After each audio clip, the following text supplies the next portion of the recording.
On this episode of the Wussow's podcast, we're meeting up with Sam Miltich of the Clearwater Hot Club. Sam Miltich, not Militich. Whatever you want. Miltich, yes. Just sign the check right. And then all the friends in the Hotclub of Duluth. Vaco Lapisto. Hello, everybody. Welcome to the podcast. Jimmy Cooper. Hey, yo. Aaron Bergsven. Hey. And Eli Bissonette. Howdy. I brought this up before, but we got to get down to the spelling of this name conundrum. M-I-L. You choose. Oh, yeah. You take it from Your there. own Hot Club adventure. I on the poster, I spelt it wrong, Right. which is normal for me. Sure. But Paul Lundgren noticed it in the Perfect Duluth ad, and he sent me a message saying, I've seen this several ways, but I've never seen it this way.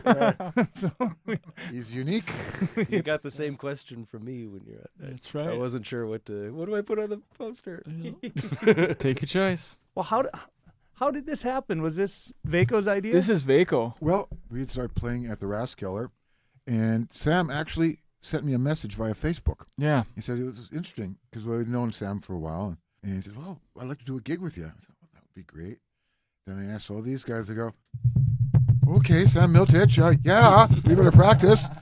And hit up Jason. He's like, "That's a great idea. You're always amazingly positive attitude, and you made it happen, man." Well, little email, little. Little of I'm little super of both. excited. Super excited for the show. So Yeah. I thought it'd just be fun since this has never happened. This hot club grand melting pot thing going on here, and I just get you guys all down here and talk about a little jazz and I don't know. I was thinking about a bunch of stuff because Sam played with the Hot Club, San Francisco Hot Club for a little bit, huh? Yeah, that's right. Yeah, I played with those guys for close to 3 years and sat in the rhythm guitar chair and just kind of soaked up the wisdom of those cats who had been doing it for years and years, you know, and the different opportunities that arose with the people that they knew and played with. And so, yeah, that was just an incredible education. Did you know those guys from? Yeah, okay? I've met the bass player. I forgot his name now. You're talking about. Oh, we're talking about Josh Workman, I Yeah, think. Josh Workman. I've met him in the past, man. Is he like the band leader or? I don't even know. Workman was, Josh and I were both rhythm guitar players, and he was involved in kind of the same scene that Vaco was down in Los Angeles in the kind of the swing Sing scene, stuff. yeah. Yeah, and rockabilly stuff, you know, like late 90s Yeah. kind of deal. But the leader of that group was named Paul Mailing, and then Eli and I were talking about Evan Price, who is the violin player in that group, who's just the best of the best of the best. Mhm. And that's, I'm not blowing smoke when I say that. I would go see him if they were coming through town. Yeah. Oh, God, yes. Wow, absolutely, man. Maybe here. No. Yeah, yeah, man. right. No. Yeah. Yeah, let's get the investment, man. Yeah, that'd be fun. Sometimes I know there's a a venue cancellation of a venue, and then you get that call on a day's notice. So maybe it's like, can you do this show tomorrow? I'd be Yeah. like, yes. Yeah, it's happened to us a few times. Yeah. Put it out there. It might happen. Yeah. Exactly. Some of our best shows have been 2 days notice. Like, not enough ticket sales at this venue. They're pulling the plug, but we still want to do it. Yeah. So everyone in here went to school for music. Is that true? Yes. Guilty. Guilty. No. Uh-oh. I never went to school. So you're free of the curses and or blessings of a formal Yeah, music education. and don't ask me to come on a job and just like read down a bunch of notation, man, because like I'm gonna get fired. I'm like not that guy. I didn't go to school for music. Okay. Never went to school. That's interesting because I remember your first show here. Yeah. I think you're like 19 maybe? Yeah, or 18. 18 and Yeah. if I remember it right, didn't you say you didn't even start playing guitar till you were like 15 or Yeah, something? I started kind of monkeying around when I was like 13 and didn't get serious till I was about 15, and that's when I heard. Actually, I was just thinking about that. I listened to a guy named Howard Alden who played on the movie Sweet and Low Down that Woody I was Allen playing that did. soundtrack upstairs. Yeah, I was hearing it, man. And then they did Django, and the opening credits was When Day Is Done, and so I listened to that. I was like, I got to do this, man. You know, I was super, super inspired. So yeah, I remember it extremely well. It was December in 2003. Oh, really? That was my first 20-year show. anniversary? I guess you're right. Yeah. Oh. Oh, nice. Cool. Well, we should make it an annual show now. Yeah, man. Absolutely, I'd love to. This is fun. The cool thing about jazz is it's not really about your academic prowess. The ultimate thing is, do you swing or not? So they don't really care if you can have a PhD from, Joe Schmo University of Awesomeness, but if you can't swing, you're not going to be on the stand that long. Joe Schmo School of Awesomeness. Yeah, exactly. Yeah, Where's that? yeah. I'm a dropout. University of P.O. Box. Just couldn't hack the awesomeness. When I was working in LA, that was the experience. You know, is you would have guys, street players, but they could just swing their freaking asses off, man. We No doubt. used to do a rehearsal band called the Gus Ramos Band, which is a kind of a descendant. It was a great 40s band called the Casa Loma Orchestra. It was a big, really popular big band. And a lot of the older guys, they're just street players, man. They've played the song Goblin Market so many freaking times over the last 40 years that it's just memorized, you know, but they swing their asses off. I remember hearing a story about the Duke Ellington Orchestra. Can't remember who it was. This is a person that I know that was at a performance in the 1950s, and they're on the balcony, and they looked down on the bandstand from behind. Right. And looked on the music stands. There's no music sitting there. And that's really where you internalize that thing, because swing is feel. Yeah, it's hard to read charts and swing. Yeah. Yeah. You know, the form of musication can be very regimented and stuff, you know, because it's all based on classical theory and stuff. So it's, you know, eins, zwei. But it's, you know, it's a ooh, wah, ooh, wah, ooh, wah, ooh, which is, you can notate that, but it's not really like that. Yeah, you know, no. it's a feel. Yeah, AI will not replace us. No, that's right. That's right. How did you get hooked up with this, Darren? Well, started playing at the Rathskeller last December. Yeah, and Billy played a few shows. Yeah. I'd been subbing for Billy for a while. Okay. They'd been playing as a trio, Billy Vaco and Eli Bernard. and Yeah. Billy Bernard, Yeah. for a trio for 6-7 years. Yeah, it Something. was about 5 years we were there. I That subbed a few times, and Billy backed away, and it took me a while to get in, but Jimmy and I kind of joined last January after Billy. Yeah, kind of left. He's Back kind of semi-retired. It's almost like a different band, though. I mean, I guess it's It has changed. the next generation, or Yeah, we retained a lot of the gypsy jazz stuff. Billy's, you know, the past master because he knows like every song ever recorded and stuff. We're, you know, doing 70s light rock and more later date swing tunes and stuff. So originally when we put together, I really wanted to focus on this style of music because I know that's the best. because I know it's a band. Yeah, exactly. What you know. Yeah, exactly. In case you're So, wondering. but Billy was always kind of temperate there because he's the ultimate professional musician, man. He knows how to read a room like nobody else does. So, you know, those things you're selling, and I'm sure he told you guys too. You're selling memories when you're playing. So he was really good like that. He could always get a crowd to bring a tear to their eye. So, but when he semi-retired basically, I would kind of refocus this. We had a gig at the Rathskeller and asked Jimmy, because Jimmy's playing with us in Woodblind, and said, I'd really like to make it a quartet. So I hit up Darren, and it just kind of clicked, man. We've been there next Tuesday is our 1 year anniversary. Oh. And it's fun because Darren and I both, studied with Billy, and Yep. we And also Lou are before both that. from Bemidji, so we both studied with Lou Samza there.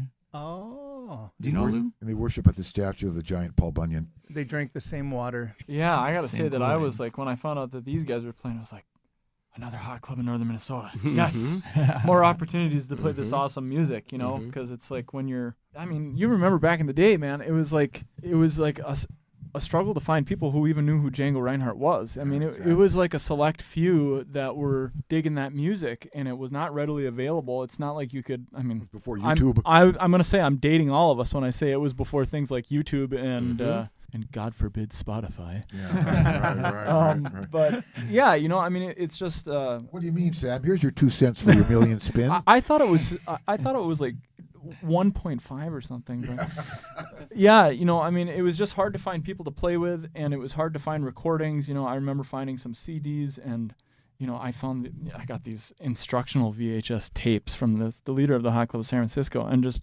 trying to figure out how to play this music, where to listen to it was really hard. And so the fact that it's like living and, there's a vibrant community in Minnesota. There's a lot of great players down in Minneapolis that are playing right now. The Gentlemen's Anti-Temperance League. Yes. They're really.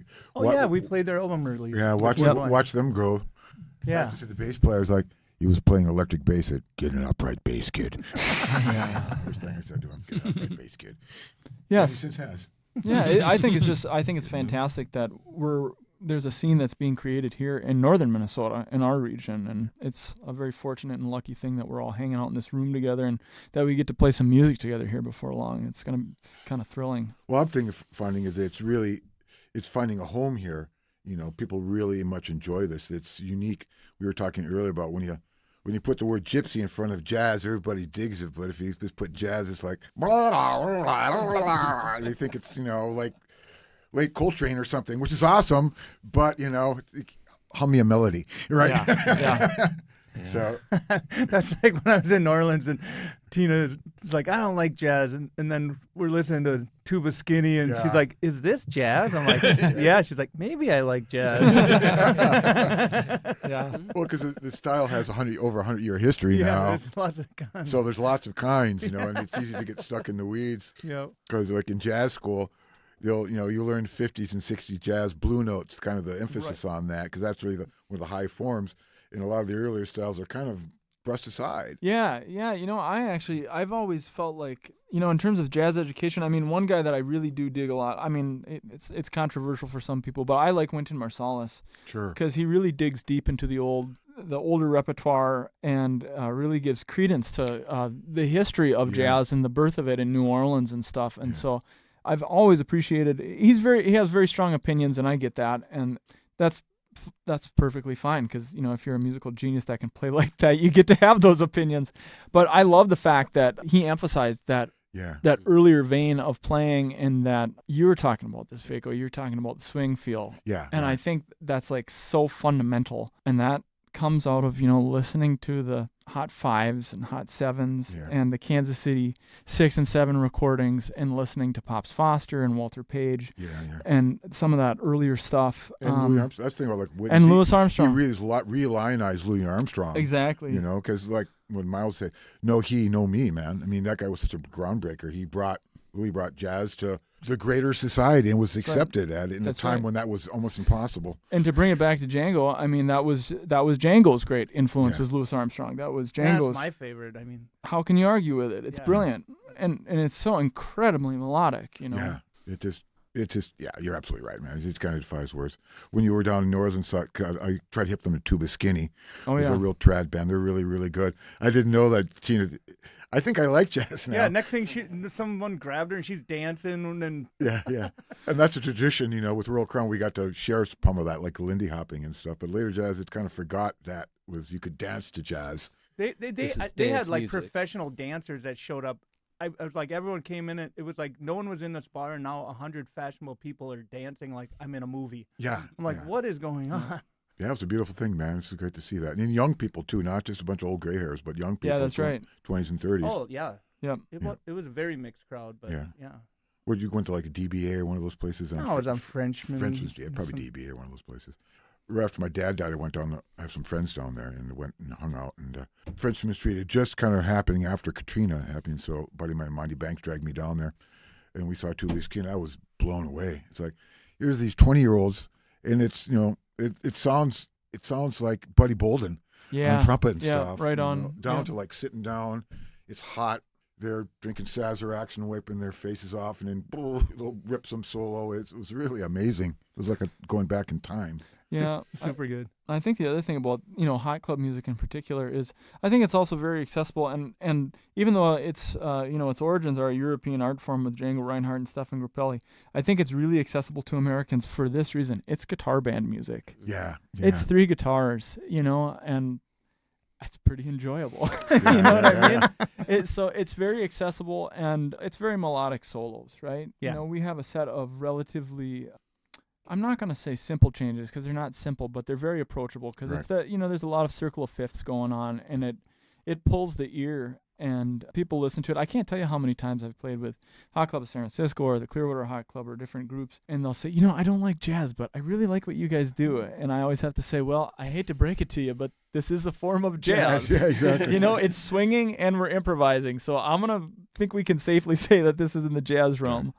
The cool thing about that is that the melodies are still really accessible and whistleable. The melodies they play are similar to the melodies that come on the head, so it still sticks in your head. There's a hook even when you're soloing. It being that's really a kind of what they call in playing, and that lends itself to like you can whistle these things. The tunes, like Irving Berlin's song or whoever. Those are such great melodies when you play it in this style. It's just almost a reinstatement of the melody itself, man. You can get away with that kind of thing. And your repertoire is, the 1920s, 30s, and 40s Great American Songbook. Yeah. That's what Django Reinhardt and Stefan Grappelli were playing, Exactly. Cole Porter, all these great composers. Exactly. Yeah, they're largely forgotten. It's funny because many people, especially young people, know a lot of these songs. They just don't know the song. They've heard the song. They don't know the name. They don't know the name. It's, I love that tune. Yeah. And It's been in a movie or yeah, in a movie or something. Yeah, this song was written 100 years ago.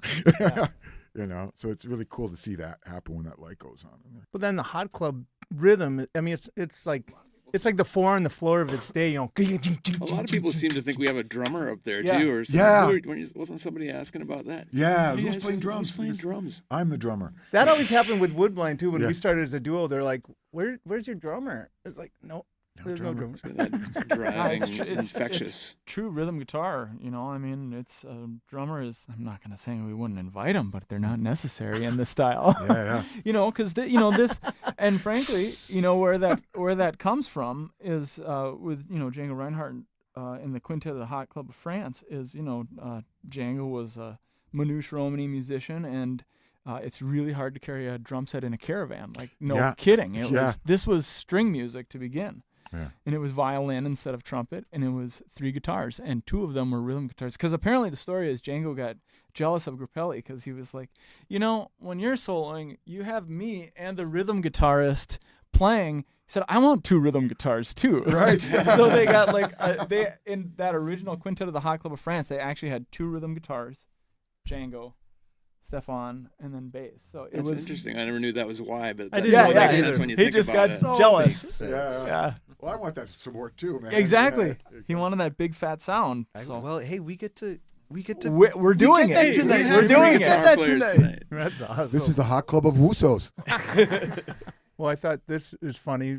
Both you guys were out in L.A. playing jazz, and now you're in Minnesota, and I'm curious about the northern Minnesota hot club scene and hunting. Because I keep seeing all your posts. Well, I don't know. That's like my other life, and I don't know what to say, but like wing shooting grouse and ducks and jazz are the same thing, which is it don't mean a thing if it ain't got that swing. Yeah, right. You got to keep the shotgun moving. You got to keep the music moving. It's all about swing. And for some reason, they're like the same thing in my brain. Yeah. Well, same as Eli. the movement. I love it. It's movement. Yeah. Oh, absolutely, yeah. I mean, I grew up hunting, and being in nature is part of music too, I guess, for me. Well, that's a unique thing about northern Minnesota, especially, is that people who may be very progressive in their views, they go deer hunting every year. Yes, they You know, do. it's like that's like California. It's like, how does that work? You own a gun, but you vote Democratic all the time. What? It's the truth. I know. It is. I think that is part of the tradition is we're such an outdoorsy group up here. That Yeah. was my thing. First time we played Bent Paddle, they did their first festive anniversary here in Duluth, and it was 38 degrees and snowing. And everybody's like, yeah, this is great. California, there'd be nobody there. Or there'd be people like parkas going, oh, where do we go? With space heaters. There's guys in shorts and stuff. It's like, what? They'd be spun out in the ditch on the way here, actually. Yeah, if I'd go to a gig in San Francisco, I wouldn't have a guy like Darren over here being like, well, how's your deer season, man? Like, because, we were over by Bemidji and, we were having this experience. Well, over in Grand Rapids, the rut was a little bit late this year. No. It's Weird it's, that the ruts would be so far off in just that short distance. Exactly. Yeah. But I don't know, man. Maybe the deer weren't swinging at the same time. Or I don't know. Right. You probably chased him away. You're Yeah. working on a riff. Exactly, man.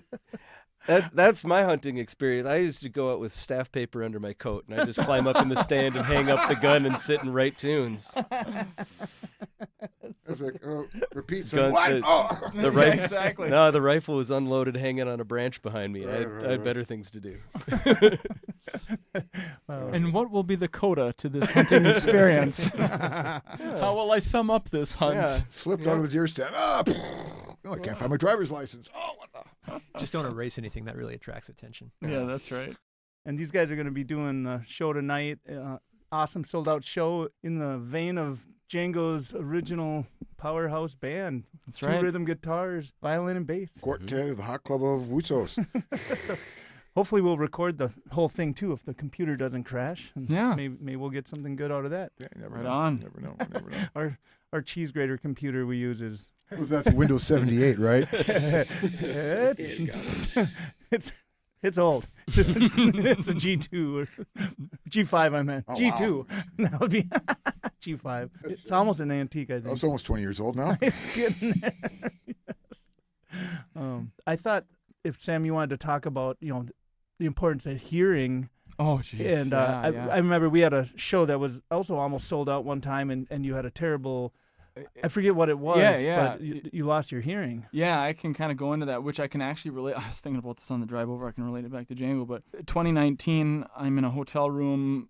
I'm going to fly down to Florida for a high-paying corporate gig that I had, and I'm bringing my wife and my kids to go on vacation. And the night before, me and the kids are watching Oh Brother. We're out down in the hotel. And I'm like, oh, okay, you guys gotta, dig this music. It's really great. And I was kind of giving them the history of some Americana music. And I wake up in the morning and I just go, something is wrong, and I don't know what it is. And things are sounding really strange, and I have this plugged feeling and this sound in my ear, and I'm going, what is happening? So I'm in the shower and I'm still honking on my nose, trying to clear my ears and stuff, and I'm really not feeling good. I'm starting to feel kind of dizzy, and my wife and kids are gonna fly. They're gonna fly down a day early, so they get off to the airport with the shuttle. And I had a gig down Twin Cities area with my friend Charmin Michelle, who's sang here. Yeah. And so I get to her house. I said, I'm really having trouble with my ear. It's plugged or something's wrong. And she said, oh, well, maybe go to the Rapid Clinic. So I go there, and they say, oh, I don't know. I can't see anything in there. And we're driving to the gig, and then I just get this terrible vertigo, and everything's spinning for me, and I'm feeling really sick, And I say, just pull over. I'm going to get sick, and I do. And finally, I said, I got to go to an emergency room. And I go there, and they look at my ear, and they say, well, we don't see anything wrong in there visually, we're not seeing any fluid, we're not seeing anything like that. I said, okay. So it was like, you got to get to the gig, right? It's always, you got to get to the gig. Show must go on. Yeah, show must go on. So I'm going, oh, great, getting on an airplane with ear problems, this is a good idea, right? Oh no, yeah. So I get in the airplane, I fly down to Florida, and I'm down there for a week, and I'm still not feeling well. I can't hear out of this ear, and I'm consulting with different friends who are physicians back home in Grand Rapids, and they're saying, well, take some Afrin, put it up your nose. I'm saying, guys, nothing's helping here. And I play the gig. I do this little concert, and I was playing with Duke Ellington's, the last bassist that was in Duke Ellington Orchestra. His name is John Lamb. So this is kind of a high-profile gig, right? Yeah.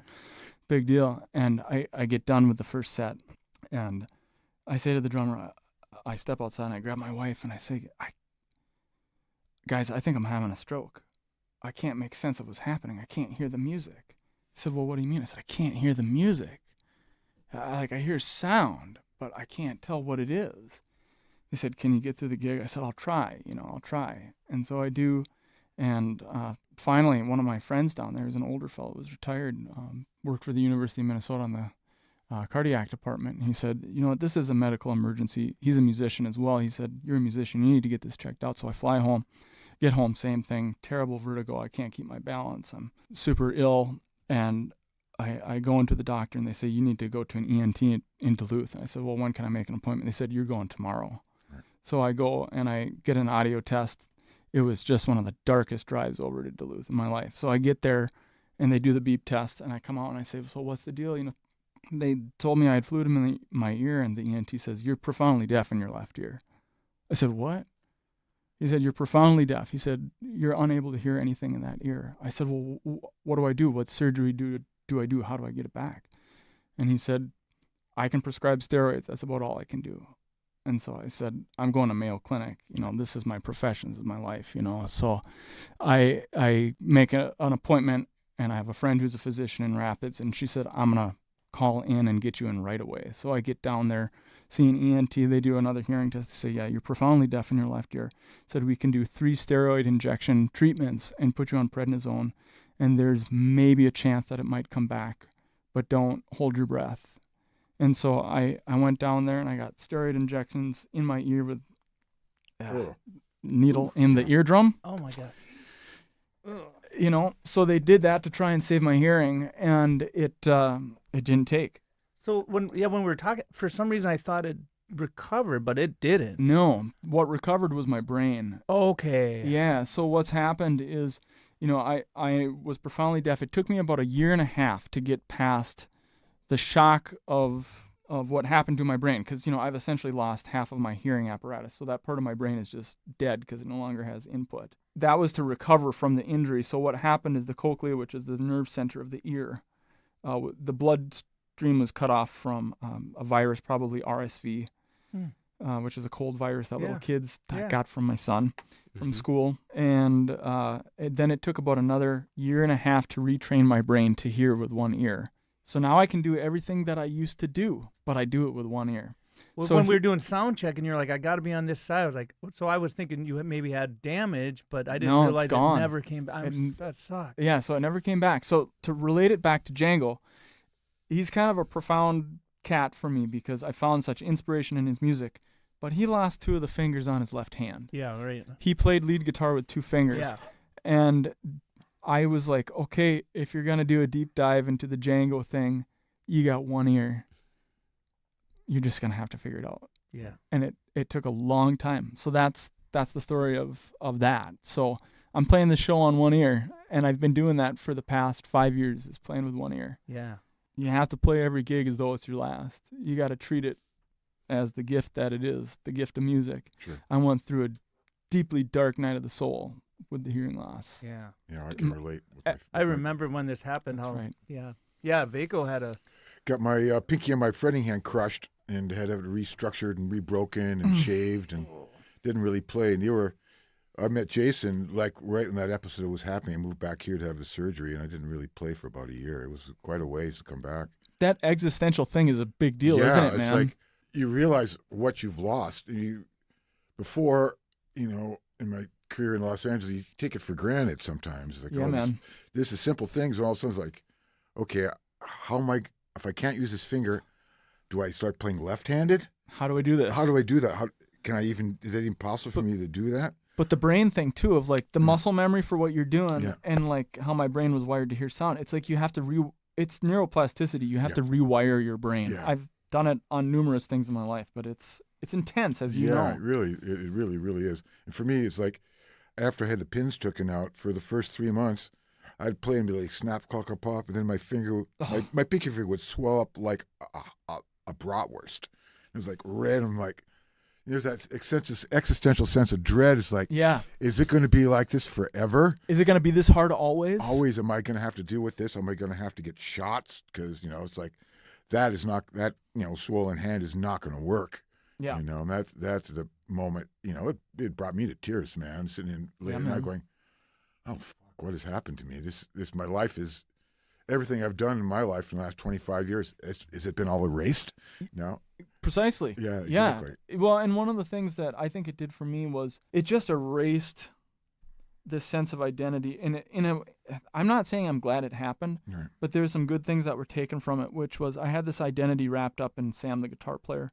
And I realized I was more than just that as a human being, that my worth as a human didn't have to do with how fast I could play. Right. That I was a worthy human being just living here on planet Earth. And dealing with disability is a serious thing. I live with schizophrenia as well, and I've battled mental illness for years, and I don't take any of it for granted. My uncle is a paraplegic, and my grandmother was a brilliant piano player who was paralyzed from the neck down during the polio epidemic. We just went through the pandemic here, and she lost all function, and it's a reminder of the resilience of the human spirit. Instead of playing piano, she painted with her mouth, with a paintbrush in her mouth. And so that dealing with disability in my family has been part of the gig all along. My dad's brother and my mom's mom, and the inherent worth of every human being on the planet, who they are, and that we need to just love and accept people not on merit of talent or money or position, but just as human beings.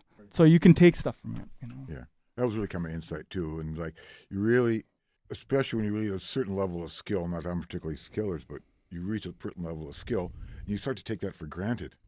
It's like when that's gone, it's like, okay, that's how I was defining myself through this skill, but now that's gone. What am I? Yep. Am I Baker the bass player? I'm the bass player in Royal Crown. Who am I? Yep. And that's when that's all gone. And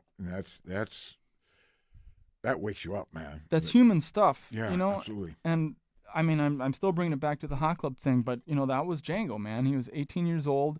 He was in that terrible fire, lost use of the pinky and the ring finger, and plays guitar with 2 fingers. Yeah. And Amazingly. and better than anyone else. And doing it with 2 and he fingers. survived the Nazi occupation of France. Yeah. As a Romany person, he lives through the Holocaust. Yeah, exactly. And he didn't crash his car and kill himself. That's right. Although he burned a few up, I hear. Got to put that oil in those cars. Oh, let's lighten it up with everyone pick your favorite jazz artist. Oh boy, If you had to try to boil it down to one. Boy, that is a really tough one. Or any artist. Let's make it any artist. It doesn't have to be jazz. Well, I would say if I could travel, people always want to have a superpower and they want to be like Superman or Batman or whatever. I would love to be able to travel through time because I would like to see Louis Armstrong about 1926 or 27 when he was young and really was a young lion. That was something else. I've heard some of those recordings and that would just blow your mind. I even know I have some great bass player named Kevin Jones, a metal guy, and we had this conversation. It's like he was the same thing. It's like, who would you go see? Would you go see like the OG Black Sabbath thing? Something? No, I would go see Louis Armstrong when he was young, when jazz was still fun. The roots, everything that's come past that, and that would be my choice is to see you, Louis Armstrong. I would go in that time machine. Yeah. Jimmy, you're next. My brain is fried out. I don't know who to pick. I mean, well, It's too hard. I'll just go with what I was listening to this morning. I started off with Les Paul. After the Ink Spots. Right. This place. Yeah. We have an Ink Spots tradition. We listen to the Ink Spots. every I love morning, the but ink spot. Les Paul this morning and Mary Ford. And No, good choice. he had so many different amazing skills and invented so many things. So a lot of people, they think of Les Paul and they think of the guitar. They don't Right. know it's an actual dude. I actually forget and do that too. Yeah, I've got a lot of students. They have a Les Paul. I'm like, do you know who that is? Hip him to Bye Bye Blues or something like that. Track recording. Yeah. Yeah. But some people think he cheated with all the speeding the tapes up. But man, he was playing till the end with what? What did he have? 2 fingers left? Yeah, and when he was not playing a at lot the of original, hearing too? either. I don't think. Yeah. Oh, the And still two-finger just sang jazz it. genius. Was he 94 when he died? I think he lived. I can't 90 remember, but 92, it wasn't that 94. long ago that he passed either. No. He had a standing gig pretty late into his. Yeah. Yeah. too, Was it at the all Iridium in New Iridium, York? Yeah. Yep. Played there every And Tuesday or everyone- Wednesday or Everyone something. would show up. Jeff Beck would be in the front row. Mm-hmm. Yeah. Freddie Green. Hmm. I would just sit and play quarter notes on my guitar for the rest of my life if I could. Yeah, master of rhythm. Yeah, Count Basie's guy, man. I Yep. think he took like one recorded solo or something like that Yeah. his entire career. I love this concept of just the guitar being the upper extensions of the walking bass line. I'm just like harmonics of those bass strings and quarter notes. I'm not gonna do one. I'm sorry. I'm breaking the rules. Uh-oh, there's no rules. There's All no right, so rules. here it is. Not in any particular order either. Django Reinhardt, Thelonious Monk, Lester Young, Bill Evans. That's it. That's it. That's it. That's a good That's one. it. That's it. I'm dang it. Maybe Joe Pass. Yeah. I do like You Joe didn't Pass. say Lenny Bro, really? Oh dang God! How could I forget? Should've got okay. All right. No, I did if not we- Lenny Bro. Yeah, Bro. nobody said Wes either. If we got a little bit of their DNA and mix it all kind of together, we can make this grow this super musician. This is the Joe Bro. superhero that you're talking about. Joe Bro. But all those players, when you hear them, they nobody sounds like them. They're That's it. innovative. They sound like That's themselves. it. They're right? originals. Django sounds like himself. That's the Thelonious deal. Monk, nobody sounds like him. They just copy him. That's right. Exactly. Yeah. True innovators in the style. A lot of people claim to be, but there are a few really true innovators.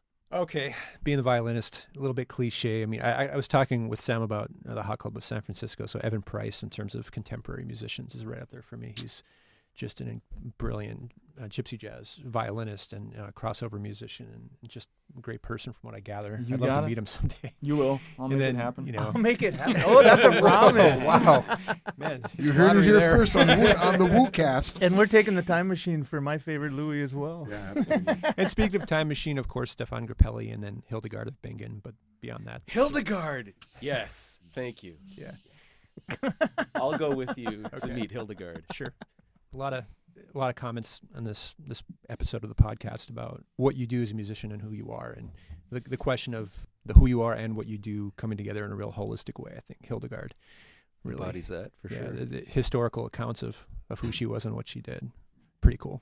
Mm-hmm. Okay, your turn, Jason. Oh, well, Louis is my favorite. Always. I have a picture this big on my wall at the house, and A guitar player, not necessarily jazz, though. I would love to see Hendrix.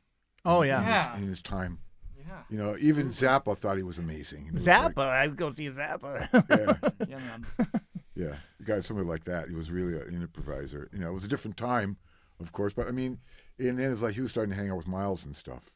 So he was getting to that direction. Well, and I think there was I was listening to an interview just the other day where they were talking about Hendrix and that there was talk of Miles and Hendrix recording together, and Jimmy died before it ever came to pass. Yeah, but there's. Oh yeah, it was Herbie. I was an interview with Herbie Hancock saying that was going to happen. Yeah, that would have been something else, man, because he was such a. Nobody ever really played like him before in that way. I mean, you know, there are other blues guitarists, but he took that blues playing into a different place, man. That was, you know, and it was all so much of it was improvisational as well. Exactly. Yeah, my dad was AWOL from the Army and went to Woodstock, actually. Really? Yeah. And he saw Hendrix. Yeah, and man. he didn't know what he was getting into when he just, all his buddies were like, there's this party at this farm upstate, man. Yeah, right. And then it was like an out-of-body experience, of course. Here. Don't eat the brown acid. Well, he bought a hot dog on the other end of the muddy field, and then Hendrix was playing. He's carrying the hot dogs for his friends that he bought him, and you know, of course, the music was so compelling that by the time he got up to the stage, the food was no longer in his hand. Right. Random people had He grabbed it. Sure. grabbed it, he did eat the brown acid. or whoever took them ate the brown acid. Yeah. So gypsy jazz, like we see it every week, bridging the generations. Like we see college-age folks, we see whatever age folks coming older to seniors. hear Every this stuff. Tuesday at the Rep Scala. Yeah. Right. It's 7:30 to 9:35. 7:39:40. Oh, okay. Why That's a 9:40? little odd time. Well, 9:40, to be Baco. honest, What happened with the extra 10 minutes tagged on there? I Yeah, want to know that's the weird. history of this. well, to be honest, Sam, I screwed up when I sent it to the printer. I didn't want to pay to have it changed, so our loss, your gain, folks. I love it. We I always love play it. one extra song. Always play Volume. one extra song. And that's what happened with that extra syllable in my name. The same thing. Yeah. Well, the thing we're finding is that the style, people love it. It's very melodic and accessible. People know this music, but they don't know this, like we're saying. We've had 20-something-year-olds. It's like, oh, this is great, you know. They don't know really the style at all, but it's like it's hitting them because it's kind of, you know, like a kids. When Woodbine plays we play a lot of kids gigs, and the kids are just having fun. They don't care. They have no preconceived notions. So it's the same effect where they don't know jazz, and they hear this is fun and melodic, and it's making me happy, and so they bond with it before you can put a label on it, you know. We Well, have a that's tendency to like- label things. Sam watching Sweet and Low Down and going, I gotta get into this. Yeah, I mean, it's just like it's just a visceral thing. Music is so funny because it's just so completely transcendent. You know, it's the old if it sounds good, it is good. Yeah, it's just exactly. simple as that. Vaco, we were playing Jade last night, Right. and I noticed Eli took the solo break into Cherokee. Yeah. There's a guy playing pool in the back of the room. Right. Picked up his pool cue and started playing the violin like a kid. Nice. No preconceived, just Just doing it. playing. It's fun He watching was in the people- back Yeah. playing. Nobody was watching him. Air fiddle. I haven't Air heard of that. fiddle, yeah, Well, exactly. Pool cue fiddle. It's a new thing. That's a thing, Jason. Yeah. Not just air guitar. There was man. a It's not just air guitar. There was a friend that used to live next door, and we'd have a rock show going on, and he would come in the back door because he lived in the apartment next to the stage. Yeah. And he'd come in with a broom and just start air brooming and like dance across the room and go back to his apartment. Oh, that's funny. Yeah, man. People. Oh, you know, Milt, we when miss him. when it comes to music, people are happy. They don't do stupid things. They do fun things. You Yeah, know. exactly. It's great because you can forget about yourself and have fun and be silly. We're a great date night on Tuesday nights down there, man. So people, you know, it's classy, but it's also earthy at the same time. It feels Get like a dressed up cave on a Tuesday Yeah, night. that place certainly does. in a good way. Yeah. A happy dungeon. Yeah, exactly. But you don't have to Let's pay not for. dive too deep into that. Oh yeah, not that happy. We're not in San Francisco, man. No, that's it. I was referring to the. Never mind. Get a shovel. Walk away, Darren. Just walk away. Well, should we go play some jazz? Yes, let's Thanks do so it. much, Jason, for having us. man. Oh, Making thank you something happen guys. together. Hotclub of Duluth and Sam Miltich. And Thank you. excited to see the show.